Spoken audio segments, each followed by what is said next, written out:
JCB से चली बाबा धाम राजा जी। हमारा के देवा घर घुमाई छोड़ी जेसीबी से चली बाबा धाम राजा जी।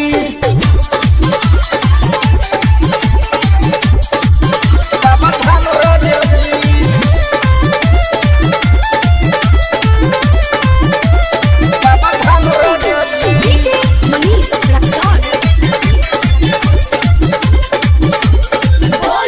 बाबा के कृपा होई तो सब दुख भाग जाई जी। रुपया पैसा मोहलया टाड़ी संघवा में न जाई जी। संघवा में न जाई जी। बाबा के कृपा होई तो सब दुख भाग जाई जी। रुपया पैसा मोहलया टाड़ी संघवा में न जाई जी। ये लिखन भोला के डबर लागी ढेर नहीं रौरा दान राजा जी। दान राजा जी हमारा के देव घर घुमाई छोड़ी जेसीबी के चली बाबा धाम राजा जी।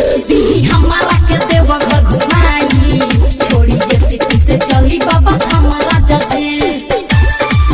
बाबा धाम राजा जी। बाबा धाम राजा जी। DJ Manish Raxaul. Mix by Asgar Ansari. दिन रात जेसीबी लेके माटी काटतानी जी। खटते खटते गल गइल देहिया ई न देखतानी जी। ई न देखतानी जी। दिन रात जेसीबी लेके माटी काटतानी जी। खटते खटते गल गइल देहिया ई न देखतानी जी। प्रेमी जी के संग चले बाबा बजरंग साथे चले असगर अनसारी राजा जी।